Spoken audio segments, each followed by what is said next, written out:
Barka. Yawa mun gode. Wai. Ina kwana yi labai. Lafiya ranka yare na kwana. Talk to the mic. Kada jin turanci? A'a, bana jin turanci. Sunanka. Sunana Mas'ud Rabi'u Muktar. Inem na Mas'ud Rabi'u Muktar. Ina kuke zama? Kaduna Road, Hai. In they live for Kaduna Road. The chief children for that Kaduna Road like tomorrow no day. Yaushe aka sace ƴaƴanka? Ko yaro ɗaya ne? Duk su biyu ne. These two children when they see, then thief them. Yaushe? Ranar 21 ga watan 11, 2022. On the 21st, November 21, 2022, now they thief these children. Ya aka sace su? Mata da miji ne suka zo a matsayin mace da namiji ne suka zo a matsayin mata da miji. Sai suka kama haya a cikin gidan da nake zama. That same formula, one man and one woman come, pretend to be husband and wife. They can't rent a room for inside the compound where these people they live. Sati daya bayan abin ya faru, matana tana bayi tana wanka, sai ta ce da wannan babban, zo mu je ku raka ni in yi fa ne zan dafa wa mijina abinci. Sai ta dauki wannan ta goya shi a baya, sai ta rike hannun wannan suka fita. Shikenan ni kuma dama ina can ina neman abinci na sai matana ta kira ta ke gaya min ga abin da ya faru. Okay. Baya da kowa inda.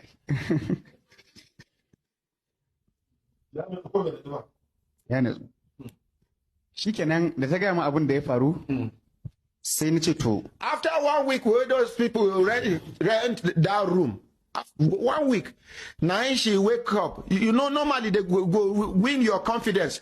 Like say they be good people, nice to your children. They say make them escort her.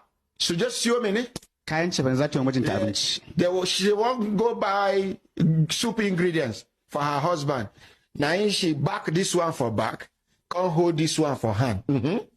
To shine bayan kamar minti 20 sai matana ta kira ta ce min wanci ta ɗebi yara ta tafi cefane da su amma yanzu bata dawo ba sai ce ha ba have some women careless. After 20 minutes now she call the husband.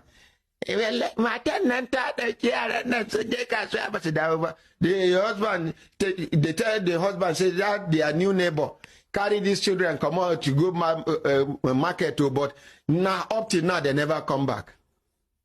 So ina ganin dai kamar abin da wasa ne shikenan fa. It is na play. Like play. Wallahi. Just they play, just they play. Tun daga nan shine kuma abin ya zo hankali ya zo ya tashi shikenan har sai da aka zo aka ɗauki wajen watanni 4 zuwa 5.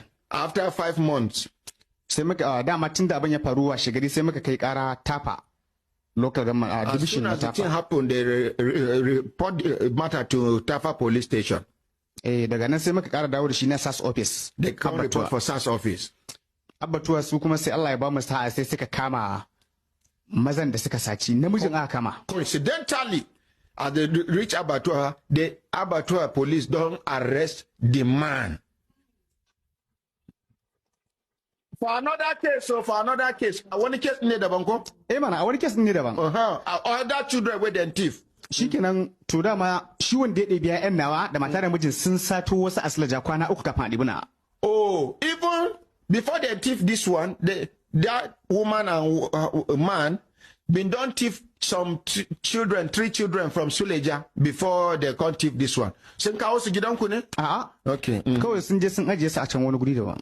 Saboda suna da uwar ɗaki take kawo musu haya a matsayin babarsu. Oh, they even get one woman will be their oga where they rent apartments for them. To shine sai Stacy ID na Mina. Sai suka ji labarin an kama na suspect din a nan Abbatuwa. Now Stacy ID for me and I can't hear report say the Abbatuwa people don't arrest those suspects. Sai suka zo suka ari namiji guda ɗaya daga nan Abbatuwa. Now they come borrow one from Abbatuwa here. To ta sanadiyar wannan din aka bi sai aka kamo wata mata a Kuje a matsayin ita ce take kula da gidan marayu. Though the one woman will be like will get orphanage home for Kuje here.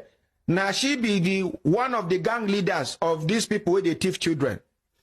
They can't arrest her because of that man with them borrow. They can't go arrest the woman in charge of the orphanage home. I be don't talk. I'm here say over 90% of orphanage homes now they see now why you now human trafficker then they sell children.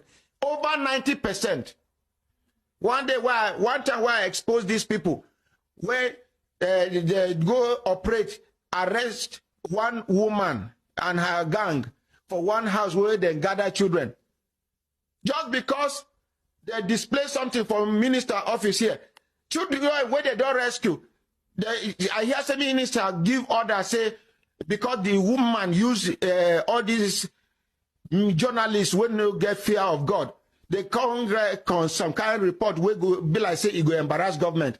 Minister say may they return the children back to the woman. For this Abuja, they'll continue. Shine ita wannan matar da aka kama sai ta ce akwai yayarta ce ta dauko ta aiki daga ƙauyen su ta ce zo din kula mata da marayu. They arrest contour say na her senior sister carry her come from village, say make she come help her, they look after her children for orphanage home. She don't know anything. Shikenan ita ma ta bada gudunmawa sai aka kamo asalin mai gidan marayu. She to come cooperate. They come arrest the owner of the orphanage home. For where the gidan marayu yake? A gidan marayun a Lugbe yake. The orphanage home there for Lugbe. Lugbe here. A Lugbe yake. To shikenan sai aka kira mu. Sai na je B division na Sulaja. Sai aka fito da matan, sai muka je da hotunan yara. Muka nuna sai matan ta ce bata ma san yaran nan ba. Sai muka tafi muka je muka ƙara yin report a Mina, can ta CID na Mina. To bayan kwana ɗaya ɗan sanda shi OC at the kidnapping na Mina sai ya kira ni ya ce mani to mu kawo file ɗinmu na Tafa. When they go there, the woman, when they carry picture go show, the woman say she never see this children, she don't know them. But the OC anti-kidnapping counter say made them come. Da muka je shikenan kawai sai ce to washe gari to sai matana saboda wannan abin da ya ƙara faruwa sai ta kama rashin lafiya. Sai muka je a kwantar da ita a sabon usai. Ta ga dama ta mutu. Tana sabon usai sai aka kira ni sai muka je kawai sai suka ce to an samu wannan babban a Ushafa a gidan wani pastor a Ushafa Buhari local gamma. Because of what happened, the woman falls sick. They carry her go hospital. Where then they talk say they recover this big older one for one pastor house for Ushafa. Me sunan pastor? Ba sai sunansa ba amma shi sun canja masa sunansa Isaiah. Isaiah ko? Me ainihin sunan shi? Me sunan ka? Sun samu Desmond. Amma ainihin sunan ka menene? Nabil. Sai ka zama Desmond. Shaka ƙara samun wani suna Ezai Odalfo Olagadare. Isaiah Paul Olagadole. To da suka kira ni sai na gan shi sai na ce masa ina kaninsa. Sai ce lokacin Hausa ma kaɗan kaɗan yake ji ai. Oh, at a point in time, this is boy now small can't they hear Hausa. So you can't ask this boy as they recover and say, where in junior brother? Sai mun haka. He say, you know they even hear Hausa. Bai sani ba. Shikenan sai yan sanda suka ce na yi hakuri. To daga baya sai suka kira ni washe gari. Sai suka ce mani na zo sai na je sai suka ce wannan karamin yana Anambra State. Oh, they say this small one they for Anambra State. Onitsha. Already. Shine sai muka magana da su akan yadda za su je. Ka rinka magana da microphone. Shine sai muka magana da su yadda za su je su taho da su je su yawa shine sai muka magana da su muka shirya yadda za a yi su je su dauko shi a can Anambra kenan. To muka gama da yadda za a yi insha Allah sannan na san yadda ake kawai sai suka tafi Anambra. Kwanan su biyu a Anambra zuwa da dawa dai gaba daya.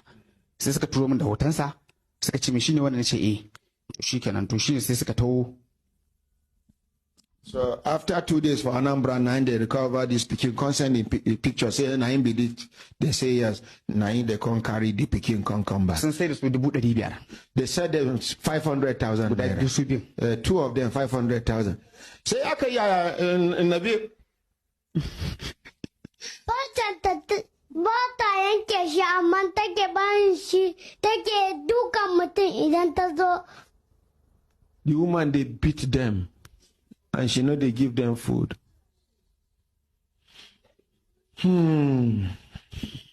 So shine suka kira na je can Mina na je muka gama abubuwan da zamu yi da su a Mina sannan muka